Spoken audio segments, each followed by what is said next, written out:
मेरे प्यारे दोस्तों, मैं हूं आपका दोस्त मोहम्मद अरसलान और ये हमारा चैनल है वर्ल्ड इश्यूज़।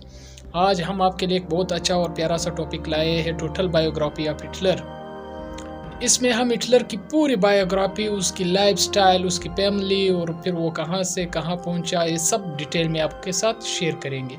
तो हमारे साथ रहिएगा, चैनल को लाइक और सब्सक्राइब करना ना भूलिएगा, आपकी बहुत मेहरबानी होगी। तो आइए चलते हैं नाजरीन वीडियो की तरफ। हिटलर, एडोल्फ हिटलर एक ऐसे शख्सियत के मालिक थे, एक ऐसे रौब दबदबे उस वक्त में इतना खूब उसका नाम रखता था कि वो अगर किसी मुल्क को धमकी देता था तो वो चैन के नींद से वो मुल्क नहीं सो पाता था।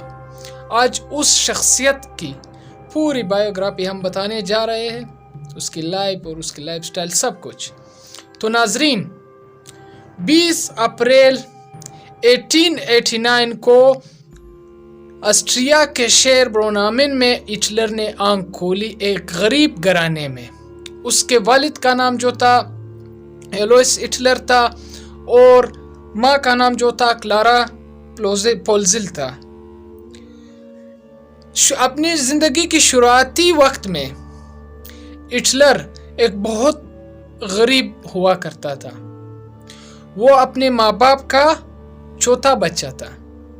उससे पहले जितने भी बच्चे थे वो किसी न किसी बीमारी के कारण, किसी न किसी उसके कारण वो फौत हो गए। तो सिर्फ बचा एक हिटलर, माँ बाप का लाडला भी था। तो हिटलर 1903 में फिर जब हिटलर की वालिदा और वालिद के वफात के बाद हिटलर पर ऐसी जिंदगी ने रोशनी की कि उसकी जिंदगी अंधेरे में चली गई। उसकी जिंदगी के वो जो तारीक रातें थे वो आने शुरू हो गए और वो इतना गरीब था कि वो अपने घर का चूल्हा नहीं जला सकता था। उसके पास इतने कुछ नहीं थे कि वो खा पी लेता था। तो उसने मजबूरी में आकर पेंटिंग का काम शुरू कर दिया और पेंटिंग के बाद फिर उसने एक पोस्ट कार्ड के दफ्तर में काम शुरू किया। और फिर आया दौर, वो दौर जब 1913 में हिटलर म्यूनिख शिफ्ट हुए, जर्मनी के शहर म्यूनिख में शिफ्ट हुए और उसने 1913 में एप्लीकेशन भी दी जर्मनी आर्मी ज्वाइन करने के लिए। और 1914 में वो एप्लीकेशन एक्सेप्ट हुई और हिटलर को आर्मी में शामिल कर दिया गया। जब हिटलर आर्मी में शामिल हुआ तो उसने उसी वक्त जंग में हिस्सा भी लिया, वर्ल्ड वार 1 में। और वर्ल्ड वार 1 में उससे जो आर्मी वाले थे वो बहुत इम्प्रेस भी हुए कि तो काम का बंदा है, बहुत बहादुर है। ने आकर एक पार्टी ज्वाइन की, DAP party, German worker party. German worker party जब उसने ज्वाइन की, ये पार्टी असल है क्या, इसमें खास पॉइंट, जब हिटलर की जो स्टार्ट थी, जो वर्ल्ड वार 2 की स्टार्ट थी, इसमें जो खास पॉइंट है वो ये है कि जर्मन की जो पार्टी थी DAP, ये पार्टी जो थी ये यहूदियों की बहुत सख्त खिलाफ थी। यहां से फिर हिटलर के दिल में यहूदियों के लिए नफरत बढ़ने लगा। चूंकि वर्ल्ड वार 1 भी जर्मन हार चुका था, उसका नफरत भी तो दिल में था, खलिश था दिल में ना। तो इस जंग के बाद ये पार्टी बनी DAP के बाद इधर हिटलर के दिल में आहिस्ता आहिस्ता जर्मनों के, वो यहूदियों के लिए नफरत आना शुरू हुआ। और फिर 1921 में फिर इस पार्टी का नाम तब्दील कर दिया गया, नाजी पार्टी रखा गया। इसको फिर एक अलग नाम दिया गया, एक अलग पहचान दिया गया, एक अलग एजेंडे के साथ ये पार्टी बनी। 1923 में इलेक्शन के लिए भी ट्राई किया, और फिर 1923 में हिटलर ने धरने शुरू किए, जिस धरनों की वजह से उस पर जेल आ गई कि आप यहां इंतशार फैला रहे हैं। फिर वो 1924 में जेल चले गए, 5 साल की जेल हुई थी उसको। चूंकि वो एक सियासी पार्टी से ताल्लुक रखता था, एक ताकतवर बाहसर बंदा था, तो इसलिए हिटलर 13 महीनों में छूट गया। हिटलर जेल से छूटा तो उस वक्त जर्मनी के जो हालात थे, फाइनेंशियल हालात थे, इकोनॉमी थी, जीडीपी रेट थी, सब फिर वापस नॉर्मल रेंज पर थी। तो इस जगह में हिटलर ने सोचा कि यार मुझे फिर अपना नाम पैदा करना होगा।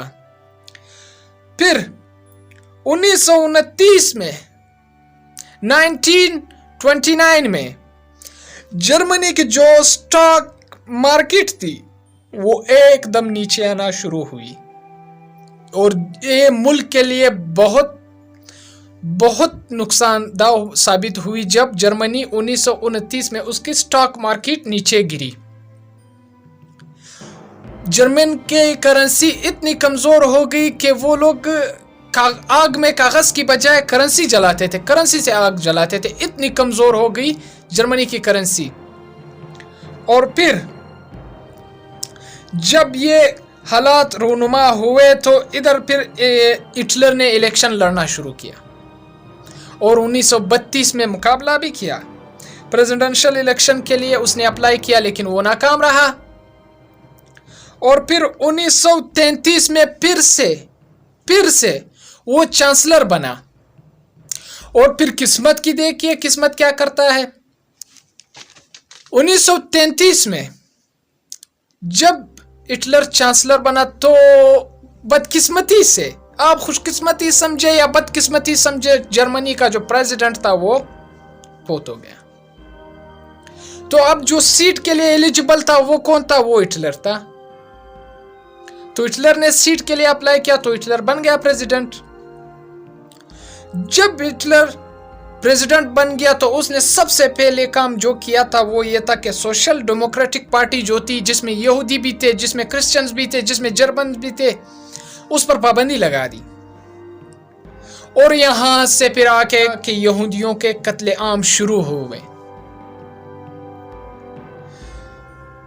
इस दिन से फिर यहूदी हर दिन मर रहे थे। और कातिल कौन था? हिटलर था। वो करोड़ों और हजारों की तादाद में यहूदियों के कत्लेआम। और फिर उससे भी जो उसने स्टेप गलत उठाया था वो ये था कि उसने पड़ोसी देशों पर हमला करना शुरू कर दिया, पड़ोसी मुल्कों पर हमले करता था। तो जंग चलते चलते चलते इधर वर्ल्ड वार 1 तो गुजर चुका था, उसकी ऑलरेडी बहुत से नुकसानात अभी तक ये झेल रहे थे। इधर अचानक से वर्ल्ड वार 2 शुरू हुआ जिसमें फिर 30 मुल्कों ने हिस्सा लिया। 30 मुल्क आपस में लड़े। जब 30 मुल्क आपस में लड़ रहे थे, इस दौरान हिटलर ने इवा ब्राउन नाम की एक लड़की से 29 अप्रैल 1945 को शादी की। तो इस शादी का एक नुकसान उसको पहुंचा, बदकिस्मती समझे या नुकसान समझे, जो भी समझे। ये शादी हिटलर के लिए खुशकिस्मती साबित नहीं हुई। शादी के दूसरे दिन ही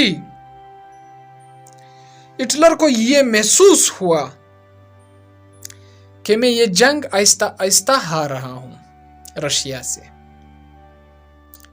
और उधर रशिया आगे आगे आ रहा था। वो कहते हैं कि मैंने एक बुक में पढ़ा था कि हिटलर अपने बंकर में छुपा हुआ था अपनी बीवी के साथ, वो उसके हाथ कांप रहे थे। तो इस हालात में हिटलर ने सोचा कि दुश्मन के मौत से मरने से अच्छा है कि खुद ही अपने हाथ से खुद को मार दूं। तो फिर उसने खुद पर गोली चला दी और खुद को मार दिया। और इस तरह ये जंग वर्ल्ड वार 2, जैसे ही हिटलर मर गया उसी दिन वर्ल्ड वार 2 खत्म हुआ। और फिर जो हालात पैदा किए गए, फिर वापस से जर्मनी से जो नाजी पार्टी थी उसको सजाएं मिलना शुरू हुई। जर्मनी को यूएनओ बन गई। फिर जर्मनी पर वो चार्जेस आ गए। हिटलर की पूरी स्टोरी कमोबेशी भी होगी, मैं मानता हूँ मैंने आप तक ये पहुँचाई है। तो आपसे एक गुजारिश है कि बेल का आइकन पर क्लिक कर दीजिए और लाइक कर दीजिए। आपकी सपोर्ट मेरे लिए बहुत मोटिवेशन है। मुझे बहुत मोटिवेट करेगी। वस्सलाम, अपना ख्याल रखिएगा, मिलते हैं अगली वीडियो में। वस्सलाम।